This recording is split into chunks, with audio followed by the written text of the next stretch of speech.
Olá, é com muita alegria que iniciamos mais uma edição do programa O Evangelho em Espírito e Verdade, transmitindo através da web rádio Cristo Consolador, tanto pelo Facebook quanto pelo YouTube. Desejando a você que está aí nos acompanhando muita paz em seu coração e que possamos compreender as lições do Evangelho à luz da imortalidade da alma, da reencarnação, da lei de evolução, que são princípios que compõem o Espiritismo ou a nossa doutrina espírita. No primeiro bloco, nós vamos tratar, sempre à luz do Evangelho, da transformação religiosa da humanidade com o advento do cristianismo. Depois nós temos o estudo da parábola do avarento. Vamos fazer mais um mergulho na Carta aos Romanos, de Paulo de Tarso, e no final do programa temos aquele espaço reservado a você, quando vamos responder às perguntas, e temos uma que vai nos levar à história dos primeiros tempos do cristianismo. Tudo isso iniciando, então, agora. E nós vamos, nesta primeira parte, conversar sobre o tema da transformação religiosa da humanidade, a transformação do pensamento religioso da humanidade. Lembrando que essa transformação, que tem início com Jesus, com o lançamento do Evangelho, essa transformação, em verdade, é um processo que vai varando o tempo histórico da humanidade até chegar aos nossos dias e ainda olhando para o futuro. Na atualidade, observamos grandes avanços científicos e tecnológicos realizados pelo ser humano, com a consequente mudança quase radical do modo de viver atual em comparação com outras épocas. Por exemplo, a época de Jesus, a época de Allan Kardec, lá na metade do século XIX. Mas, ao mesmo tempo que constatamos essa evolução científica, tecnológica, constatamos igualmente quanto falta de progresso moral. Allan Kardec, o codificador do Espiritismo, ele afirma, no último capítulo do livro A Gênese, quando ele fala da nova geração, que espíritos melhores farão reinar a justiça, a paz e a fraternidade. Espíritos melhores. Mas aqui a fala é do ponto de vista moral, não intelectual. E não há como contestar.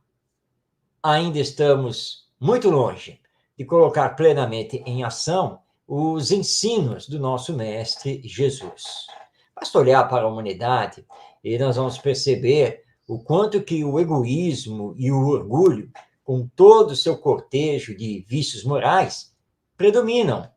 Tanto que o individualismo e o materialismo são marcas predominantes dos dias em que vivemos. É verdade que conseguimos realizar grandes conquistas. Por exemplo, hoje nós temos maior capacidade de salvar, prolongar e melhorar a vida das pessoas.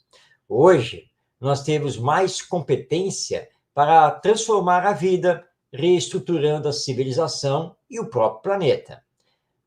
Hoje, nós já conseguimos um bom avanço na percepção da natureza de nós mesmos e da criação divina.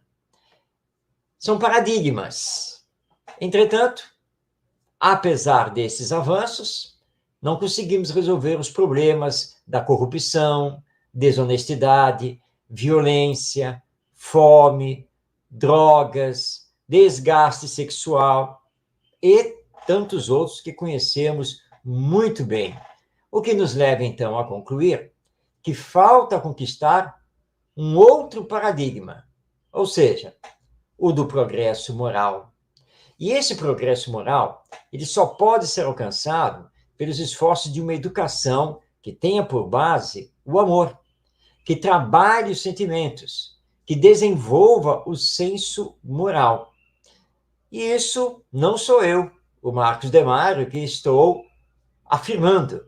Na verdade, são os espíritos em conjunto com Allan Kardec, porque desde o lançamento de O Livro dos Espíritos, lá em 1857, nós já temos isso, a necessidade de uma educação que tenha por base o amor, que trabalhe os sentimentos e que desenvolva o senso moral, trazendo de volta os ensinos de Jesus à luz da imortalidade da alma. Enquanto não dermos importância ao desenvolvimento das virtudes, enquanto não sentirmos a nossa espiritualidade, porque somos almas imortais, não teremos condições de implantar aqui na Terra, na humanidade, o mundo de regeneração. Você já deve ter ouvido falar disso. Mundo de regeneração, que é o estágio em que o planeta Terra, em que a humanidade terrena passará para o campo do bem, ou seja, fará com que o bem predomine sobre o mal, o que hoje não acontece. Por isso ainda somos um mundo de expiações e provas. Ou seja, o mundo de regeneração, ele é dependente para se implantar, para existir, da moralização de nós, os seres humanos, e automaticamente da sociedade humana. Portanto, a grande tese do Espiritismo é a educação moral dos indivíduos, que, moralizados, realizarão a transformação moral da humanidade. Mas como deve ser feita essa educação moral? Primeiramente, precisamos entender que ela deve acontecer no lar, na escola e em todas as instituições humanas. A educação moral tem que interagir com a vida, abarcando os nossos pensamentos, as nossas falas e as nossas ações. Não se trata, deixemos bem claro aqui, não se trata de voltar nas escolas ao antigo currículo, a antiga disciplina curricular da educação moral e cívica. Não é isso. Para se trabalhar a educação moral, na escola, nós nem precisamos de uma disciplina específica. Ela deve estar em todo o contexto pedagógico e escolar. Porque vamos aprender com a educação moral a ética, a empatia, a resiliência, a solidariedade, a fraternidade, a humanização, a espiritualização do ser. Não precisa de uma matéria, de uma disciplina a esse respeito. Tem que acontecer em toda a escola o tempo todo, assim como na família, no centro espírita, nos templos religiosos de uma forma geral. Nós, seres humanos, vamos ficar esperando, e por muito tempo, essa transformação, se ao invés de acreditarmos na educação moral e a colocarmos em ação, ficarmos esperando que espíritos missionários, superiores, reencarnem aqui na Terra para fazer essa transformação moral. Claro que Deus não nos abandona. E de quando em quando está nos enviando esses espíritos missionários. Entretanto, a transformação moral da humanidade depende também dos nossos esforços, do nosso trabalho em nos aperfeiçoarmos, em nos melhorarmos. E nós temos, na verdade, grandes espíritos missionários que já trabalharam conosco, a começar por Jesus. Mas mesmo antes dele, nós podemos, por exemplo, destacar Sócrates, Confúcio, Buda. Temos um Francisco de Assis, um Mahatma Gandhi, etc. Não nos faltam exemplos muito bons no campo moral. Paulo de Tarso, que estamos lembrando aqui e agora, e poderíamos citar tantos e tantos outros e outras que marcaram a história humana no campo da educação moral, mesmo não sendo professores, mesmo não sendo educadores, mas tiveram a força ética dos seus exemplos para todos nós. Então, temos que fazer a nossa parte. E lembrando que inteligência desenvolvida, ela nem sempre é acompanhada de moral desenvolvida. E essa observação é muito importante com as crianças, os espíritos reencarnados que formam a nova geração. Muitos podem ser bastante inteligentes, espertos, bem desenvolvidos diante das tecnologias que temos na atualidade, mas serão moralizados? Terão bom caráter? É aí então que entra a educação moral. Então podemos concluir que a renovação moral do ser humano e da humanidade, ela em verdade está acontecendo. Porque a lei divina é do progresso. E não tem como dizermos que em relação a tempos passados não progredimos. Claro que sim. E não apenas intelectualmente, tecnologicamente. Também fizemos progressos a nível moral. Hoje, a nossa legislação, de uma forma geral, está muito melhorada. Ela hoje já proclama o respeito aos direitos comuns de todas as pessoas. Então, nós estamos tentando nos aproximar da grande legislação que é a lei divina. Mas é processo. E como processo, dependente de nós, é paulatino. A doutrina espírita veio contribuir para uma aceleração desse progresso moral, porque com a doutrina espírita nós libertamos as consciências do misticismo, do achismo, do egoísmo, porque o espiritismo esclarece que Deus, na sua perfeição, nos entrega leis sábias e justas. E também entendemos com o espiritismo que não existe uma data marcada para sermos mundo de regeneração. Isso vai acontecendo progressivamente. Por quê? Porque Deus, através da sua lei, respeita o livre arbítrio dos seus filhos, que somos nós.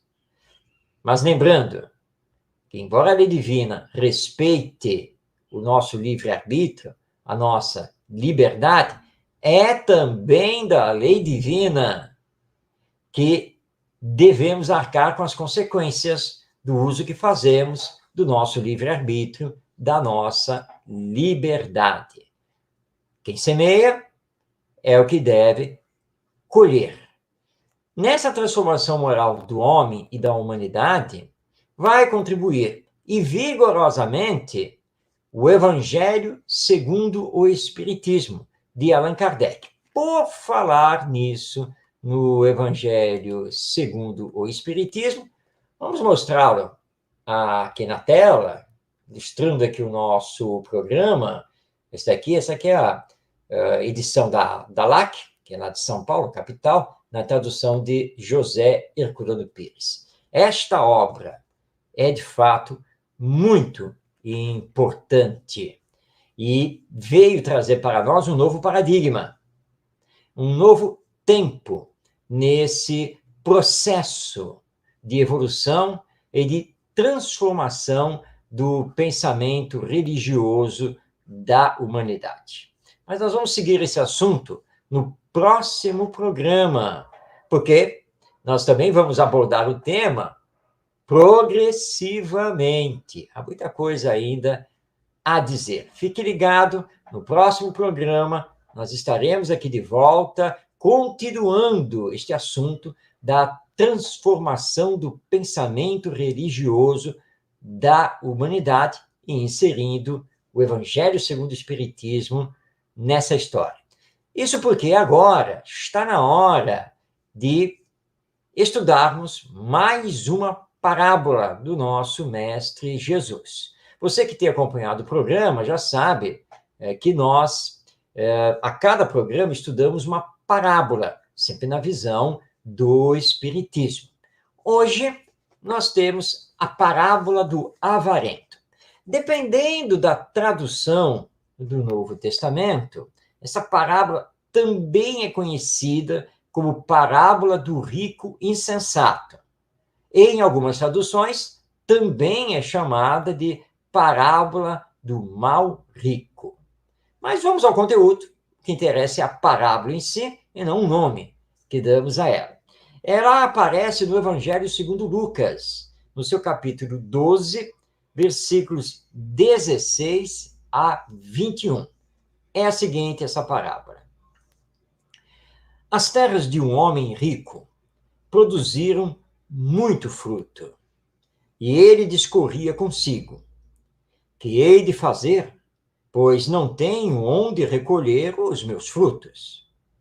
E disse: farei isto: derrubarei os meus celeiros e os construirei maiores, e aí guardarei toda a colheita e os meus bens. E direi à minha alma: minha alma, tens muitos bens em depósito para largos anos. Descansa, come e bebe e regala-te. Mas Deus disse-lhe: insensato, esta noite te exigirão a tua alma, e as coisas que ajuntaste, para quem serão? Assim é aquele que entesoura para si e não é rico para com Deus. Então, esta é a chamada parábola do avarento. Então, nós temos aqui um homem do agronegócio que vê que a sua produção foi exuberante, muito maior do que em anos anteriores, e ele resolve construir celeiros, armazéns ainda maiores para estocar aquela produção enorme. Fez as contas e disse a si mesmo: nem preciso trabalhar mais, porque até vender tudo isso vai levar tempo. E mais do que isso, eu vou ficar milionário, rico. Então, sabe de uma coisa? Não vou mais cuidar da terra, vou fazer mais nada. Vou viver, vou usufruir dessa minha riqueza, desses meus celeiros abarrotados da minha produção. Entretanto, Jesus, ao contar esta parábola, esta história, ele encerra dizendo que Deus, nosso Pai, olha para o nosso rico avarento e diz a ele: insensato, quem disse que você vai gozar, usufruir dessa riqueza toda? Já marquei o seu retorno para o mundo espiritual para esta noite.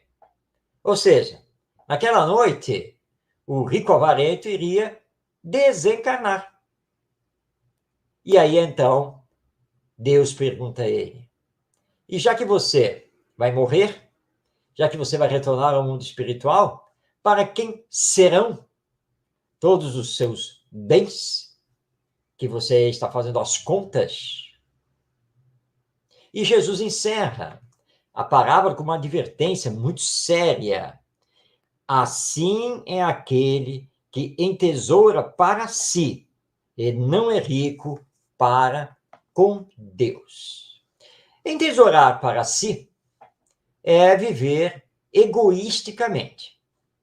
Para viver egoisticamente, não é necessário ser rico a nível econômico, financeiro. Não.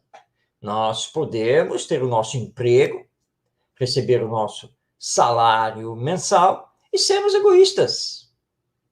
Não ajudarmos a ninguém e ficarmos tentando guardar dinheiro, olhando lá para frente para a nossa aposentadoria, as viagens que queremos realizar, casamento dos filhos que queremos financiar, e assim por diante. Ou seja, tudo é para nós mesmos e, no máximo, para os nossos familiares imediatos. Mas nós não sabemos quando a morte vai chegar. Nós não temos ideia do dia e hora que estão marcados para o nosso retorno ao mundo espiritual.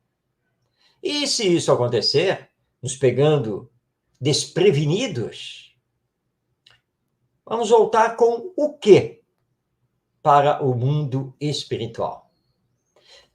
Isso porque tudo que é da matéria, ou seja, o que acumulamos na caderneta de poupança, lá na conta no banco, que rende na aplicação financeira, a nossa casa própria, o carro na garagem, etc.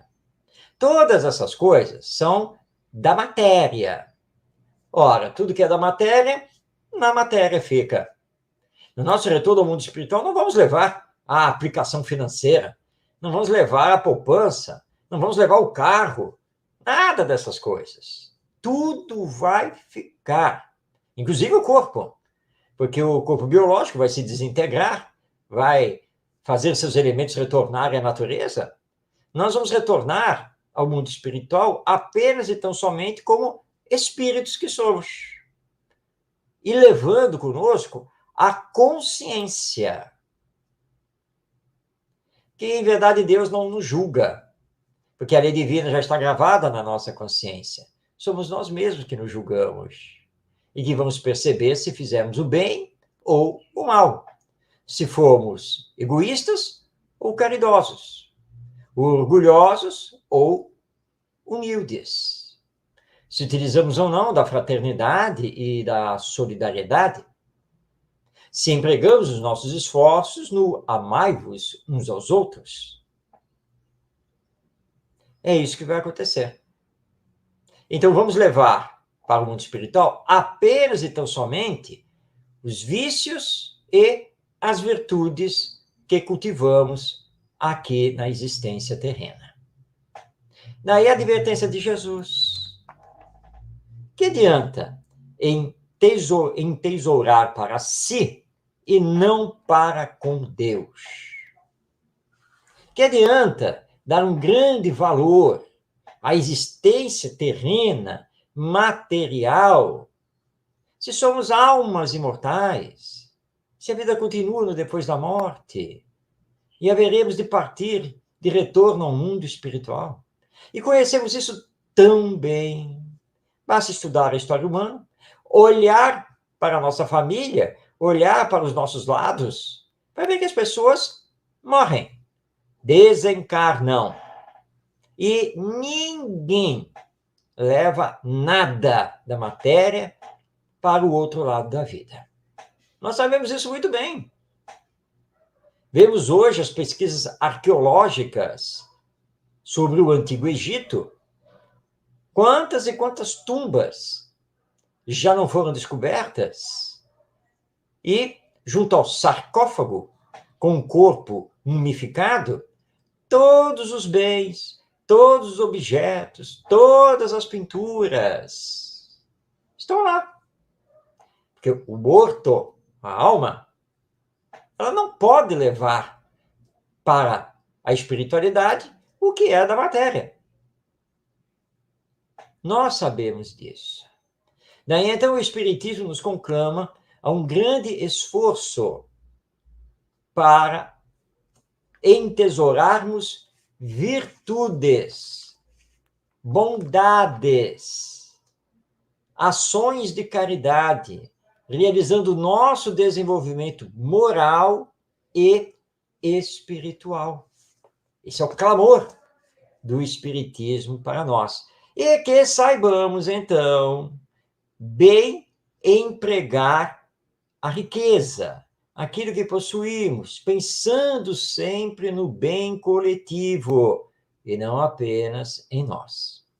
Allan Kardec estuda esta parábola em O Evangelho segundo o Espiritismo. Já mostramos ele aqui, olha ele de novo aqui na nossa tela, e estuda essa parábola do avarento, especificamente, no capítulo 16 de O Evangelho segundo o Espiritismo. Ela está transcrita no item 3 deste capítulo do Evangelho segundo o Espiritismo. E ele vai, então, escrever textos maravilhosos e profundos sobre a utilidade providencial da fortuna, o porquê da desigualdade das riquezas. E, na sequência, passa a palavra aos espíritos, que, nas suas mensagens, vão falar sobre a verdadeira propriedade, o emprego da fortuna, o desprendimento dos bens terrenos. Capítulo 16 do Evangelho segundo o Espiritismo é muito importante para colocarmos no devido lugar essa questão dos bens materiais, da riqueza. É isso que nós temos que fazer, tomando muito cuidado, então, muito cuidado para não entrarmos para o campo do egoísmo e de pensarmos apenas e tão somente em nós. Se vamos pensar em nós, pensemos em combater em nós os vícios de toda a ordem e desenvolver as virtudes. É isso que temos que fazer e que Deus, nosso Pai, espera de nós e que Jesus, nosso Mestre, exemplificou. É isso o que temos que fazer. Independente da nossa posição financeira, do nosso status social, dos bens que tenhamos, independente de tudo, é preciso procurar o desprendimento dos bens terrenos e saber utilizá-los sempre para proporcionar o bem à coletividade. Então, tudo isso nós extraímos da parábola do avarento, que está lá no Evangelho de Lucas. Semana que vem, lembrando que o nosso programa vai ao ar toda quinta-feira, às 5 da tarde, nós vamos ter a parábola do servo vigilante, para realizarmos mais um estudo proveitoso para o nosso conhecimento à luz da doutrina espírita. Bem, depois de estudarmos essa parábola, nós vamos agora virar a chave, porque vamos dirigir o nosso olhar e o nosso pensamento para a carta aos Romanos, de Paulo de Tarso, que também se encontra no Novo Testamento. O Novo Testamento é o conjunto de livros que formam o Evangelho, ou a Boa Nova. Então, além dos evangelhos de Mateus, Marcos, Lucas e João, nós temos também o Atos dos Apóstolos, as cartas de Paulo de Tarso, nós vamos ter também as cartas de Pedro, de Tiago, de João, o famoso Apocalipse de João. Todos esses livros é que compõem o Novo Testamento. E nós estamos aqui no programa estudando trechos selecionados da carta de Paulo aos Romanos, ou seja, a comunidade cristã da cidade de Roma, lá no primeiro século do cristianismo. Para fazer esse estudo, nós estamos tendo por base, aliás, é a primeira vez que vou mostrar aqui no programa, mas a nossa base é este livro, Paulo de Tarso e as Cartas do Evangelho, de minha autoria, com o subtítulo Análise através do Espiritismo. Nós temos na literatura espírita várias outras obras também sobre as cartas de Paulo de Tarso. Mas estamos seguindo esse livro, que é fruto de toda uma pesquisa que realizamos a respeito, então, das cartas de Paulo de Tarso. Hoje, nós reservamos o versículo 21 do capítulo 12 da carta aos Romanos. Esse versículo é o seguinte, abrindo aspas, vamos passar a palavra a Paulo de Tarso. Não te deixes vencer pelo mal, mas vence o mal com o bem.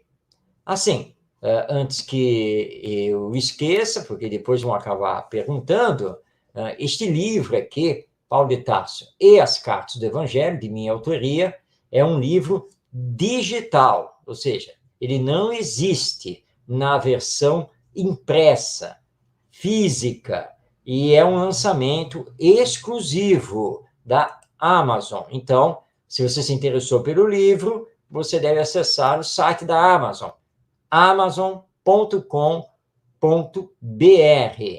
Pode digitar meu nome, Marcos Demário, lá na busca, ou simplesmente Paulo de Tarso, e o livro vai aparecer. Já anotou o título, Paulo de Tarso e as Cartas do Evangelho. Bem, Paulo está dizendo aqui a todos nós, não apenas a comunidade cristã de Roma, que temos que fazer de tudo para não nos deixarmos vencer pelo mal. E que o mal deve ser vencido pela prática do bem. É isso que estamos dizendo aqui. Vamos repetir? Não te deixes vencer pelo mal, mas vence o mal com o bem. Quando aprendermos a praticar a regra de ouro, de fazer ao outro somente o que desejamos que ele nos faça, vamos banir do mundo a mágoa, o ressentimento, o ódio, o desejo de vingança. E sabemos que todas essas coisas provocam males incontáveis. Fazer ao outro o que ele nos fez, quando nos sentimos prejudicados por ele, é rebaixar-se moralmente. É dar mostras que somos tão iguais ou pior a ele. Mas é o que nós mais vemos acontecer, não é mesmo? Quando dizemos, ele vai ver o que vai acontecer, isso não vai ficar assim. E nós acabamos fazendo tanto mal ou mais do que ele nos fez. Mas lembremos que vingança não é justiça. Fazer o mal é complicar-se com a lei divina, pois se somos livres para semear, somos obrigados, por essa mesma lei, a colher os resultados dessa semeadura. Dizem os espíritos superiores, já em O Livro dos Espíritos, que o mal é o resultado da ausência do bem. E quando optamos pelo mal, não há como esperar paz e felicidade na vida, nem para nós e nem para os outros. O que é absolutamente lógico. Se você só semeia o mal, se você só atrapalha a vida dos outros, como você vai ter paz e felicidade aqui na existência terrena? Muito pelo contrário, você vai ter muita gente lhe odiando e, vibratoriamente, vai trazer para si espíritos inferiores, sintonizados também com o mal. Então, esse não é o melhor caminho. Existem vícios morais que nos arrastam ao mal. Esses vícios morais precisamos combater com toda a nossa força de vontade. Mas que vícios morais são esses? Egoísmo, orgulho, vaidade, apego, hipocrisia e indiferença. Posso colocar aqui um etc., não posso? Claro que sim. Não precisamos ficar aqui elencando todos esses vícios morais. Eles estão na raiz de todos os males, principalmente o egoísmo e o orgulho. e estão nos conclamando, estão nos solicitando ao esforço da autoeducação ou reforma íntima. A única maneira de sairmos, então, desses vícios e, portanto, do mal.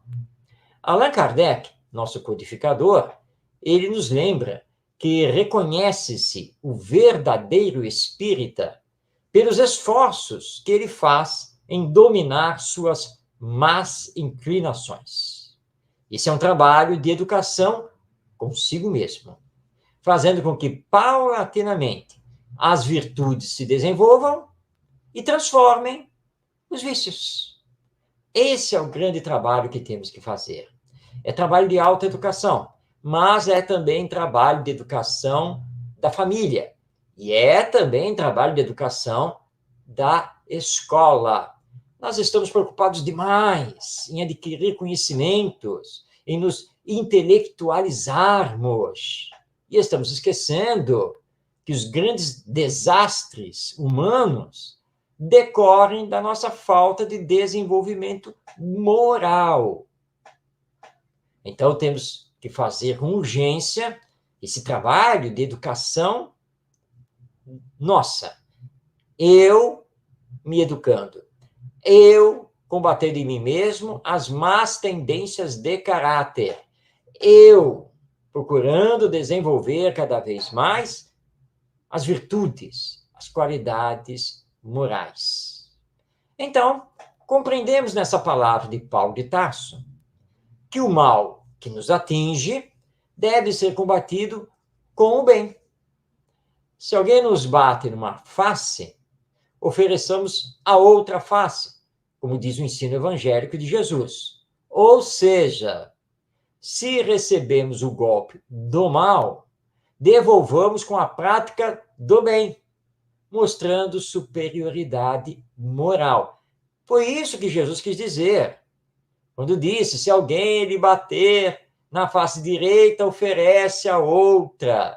Mas ele não estava fazendo referência a uma atitude física, a uma atitude de não reação. Não. Ele apenas estava querendo nos dizer que, quando nos fizerem o mal, não devemos devolver na mesma moeda. Muito pelo contrário, devemos fazer o bem a essa pessoa, orando por ela, perdoando e seguindo em frente. Somente assim teremos superioridade moral em relação a ela.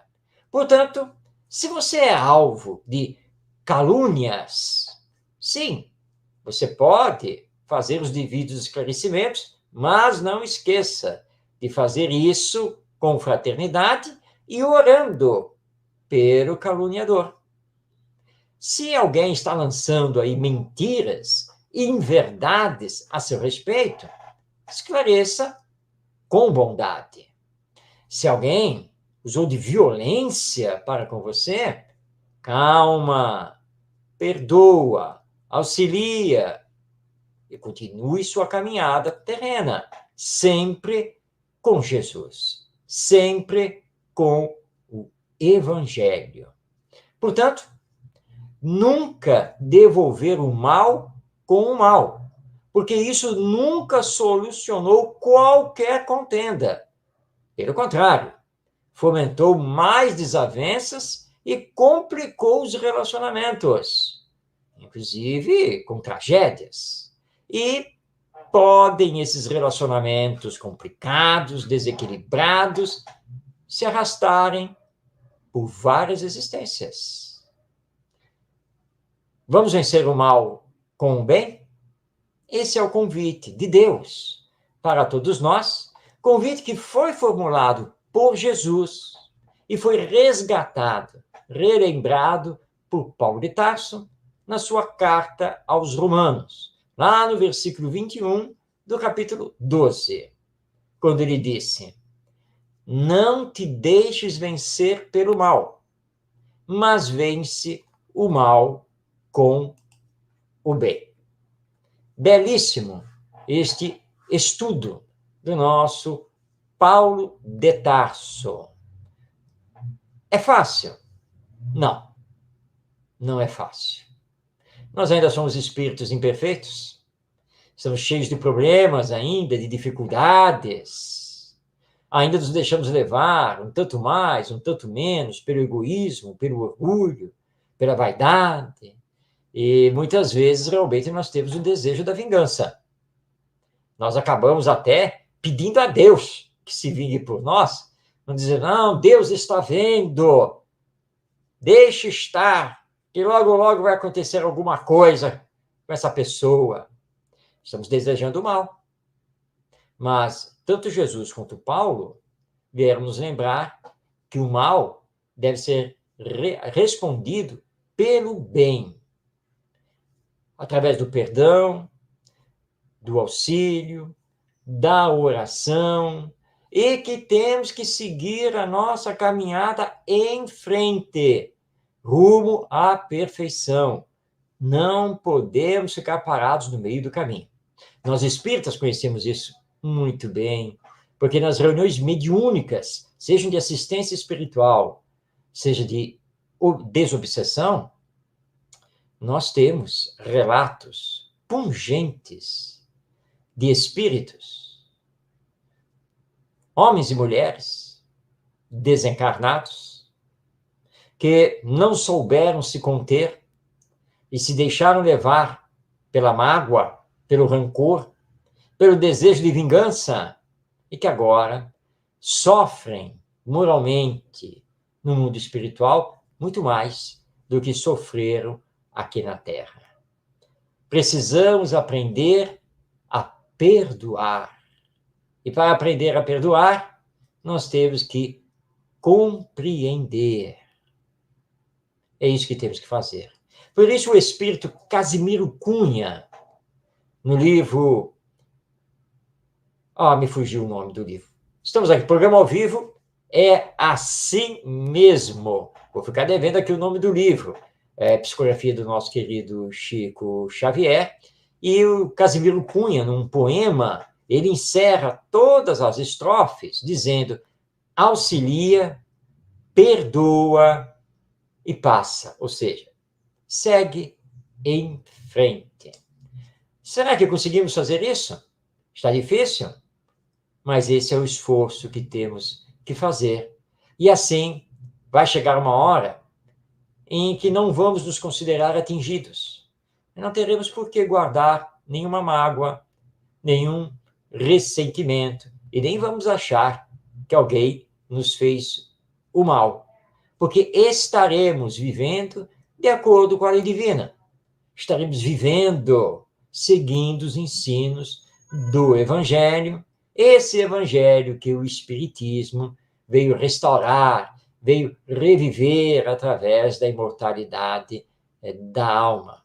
E lembremos, mais importante do que decorar os versículos do Evangelho, das cartas de Paulo, mais importante é colocar os ensinos desses versículos em ação, em prática, na nossa vida, tanto íntima, pessoal, quanto principalmente na vida de relação, porque vivemos em sociedade e não podemos esquecer disso. Na próxima semana, nós vamos ainda continuar a carta aos Romanos. E se você quiser aí já se preparar, nós vamos no programa da próxima semana destacar o versículo 13 do capítulo 14 da carta aos Romanos de Paulo de Tarso. Bem, estamos nos 10 minutos finais aqui, um pouco menos, do nosso programa. E esses minutos finais, eles são dedicados a você. Você que nos acompanha toda quinta-feira, você que está sempre conosco. Você pode participar do programa. Basta você, através do Facebook ou do YouTube, enviar sua mensagem, fazer a sua pergunta. Estaremos aqui, então, trazendo a resposta, sempre dentro da visão espírita.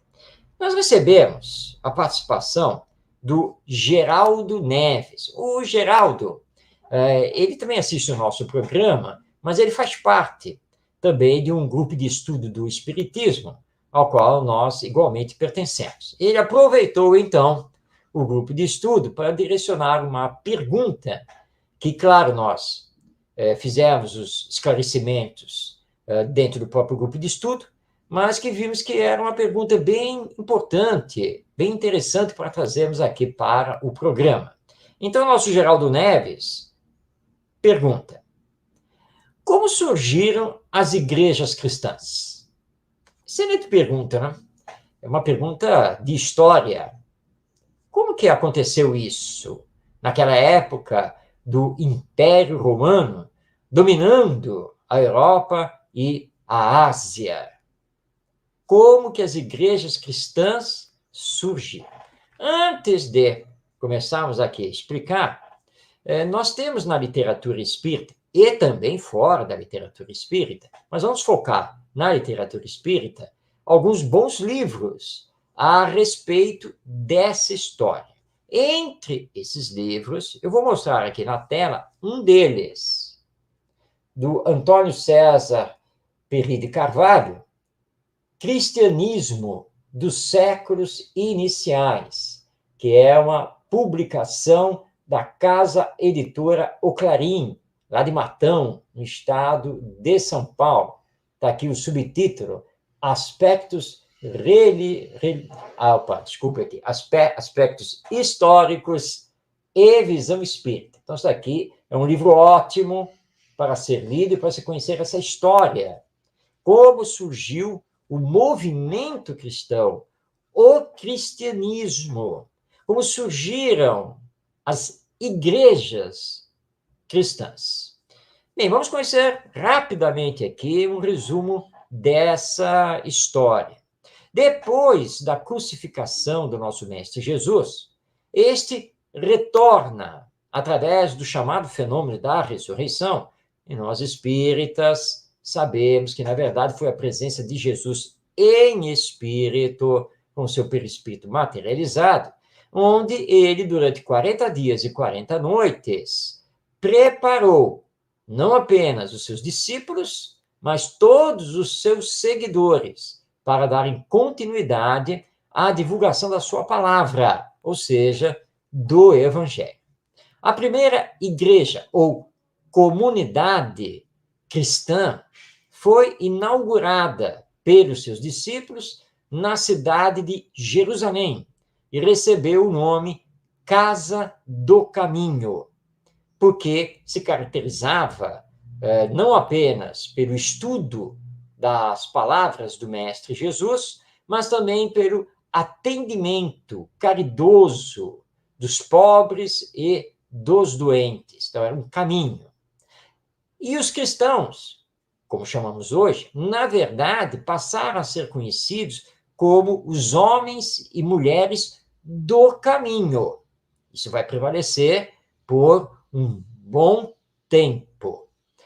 Dessa comunidade em Jerusalém, paulatinamente, por força da perseguição dos judeus, dos doutores da lei, dos sacerdotes judaicos, vários discípulos, vários apóstolos começaram a migrar, ou seja, sair de Jerusalém e voltar, por exemplo, lá para a Galileia, para formar, então, pequenos grupos de estudo e prática do Evangelho em Cafarnaum, Nazaré, e assim por diante, cidades que são citadas pelos evangelistas. Vai surgir, na sequência, Paulo de Tarso, que foi Saulo, perseguidor dos cristãos, mas que se transforma, passa a ser um grande divulgador do Evangelho. E ele começa a empreender viagens, primeiramente pela Ásia, depois pela Europa, para a divulgação do Evangelho e formação de comunidades cristãs nas mais diversas cidades por onde ele passava. Ele não fez esse trabalho sozinho, ele foi acompanhado por outros apóstolos do Evangelho, seguidores do nosso Mestre Jesus, como, por exemplo, Barnabé, Timóteo, Lucas, Áquila, Prisca, João Marcos, entre outros. Todos se espalhando pela Ásia, primeiramente, e depois também pela Europa. E assim, então, pouco a pouco, mais pessoas foram se convertendo às lições de Jesus, ao Evangelho. E essas conversões formavam nas cidades, nas vilas, as comunidades para estudar o Evangelho e praticar. Foi Lucas, esse mesmo evangelista, foi Lucas que deu a opinião, deu a sugestão deles pararem de se chamar do caminho e passassem a se chamar cristãos, derivado do termo grego, que tenta traduzir o termo hebraico para Messias, enviado do Senhor, o termo grego que é Cristo, Jesus, o Cristo, ou simplesmente Jesus Cristo, o Redentor, o enviado, o Messias. Então, de Cristo, cristão. E o primeiro símbolo deles, ainda quando se chamavam do caminho, era o peixe, né? Você fazia o peixe, né? Fazia o peixe na areia, né? Desenhando, de forma bem simples. Por quê? Porque boa parte dos discípulos diretos de Jesus eram pescadores. Depois, esse símbolo foi substituído pelo símbolo da cruz, que era muito simples de ser feito. Aqui já temos a cruz. Era muito simples de ser feito. E eles podiam se identificar sem maiores problemas, e esse símbolo poderia ser apagado com toda a tranquilidade. Então surge o termo cristão. E eles passam a se chamar, portanto, não mais do caminho, mas como cristãos. E assim nós vamos ter as comunidades famosas de Corinto, de Efésio, de Roma, de Jerusalém, de Antioquia e várias outras cidades da época. E são essas comunidades cristãs que, paulatinamente, ao longo do primeiro século e principalmente ao longo do segundo século, que vão, então, se organizando, vão sendo chamados de eclesias ou igrejas, vão surgir os bispos, os diáconos, até que no ano 325, no Concílio de Nicéia, o cristianismo passa a não ser mais perseguido, é reconhecido oficialmente pelo Império Romano e vai surgir a Igreja Católica Apostólica Romana. Mas aí já é outra história. Esse é o resumo, como surgiram as igrejas cristãs. Se você quiser saber mais, volto aqui a recomendar o livro do Antônio César Perry de Carvalho, Cristianismo nos Séculos Iniciais, publicado pela Casa Editora O Clarim. Bem, estamos chegando ao final do nosso programa, o Evangelho em Espírito e Verdade. Queremos agradecer a você que está aí conosco, nos acompanhando, também aos que fazem a web rádio Cristo Consolador, nos proporcionando toda quinta-feira este encontro do Evangelho à luz do Espiritismo. Muito obrigado pela sua companhia, que Jesus, nosso Mestre, nos abençoe, que você tenha paz em sua vida e que possamos voltar a nos encontrar na próxima semana, próxima quinta-feira, às 5 da tarde, e você pode nos acompanhar na transmissão, ou pelo Facebook, ou pelo YouTube. Um grande abraço a você, até semana que vem, no nosso próximo encontro.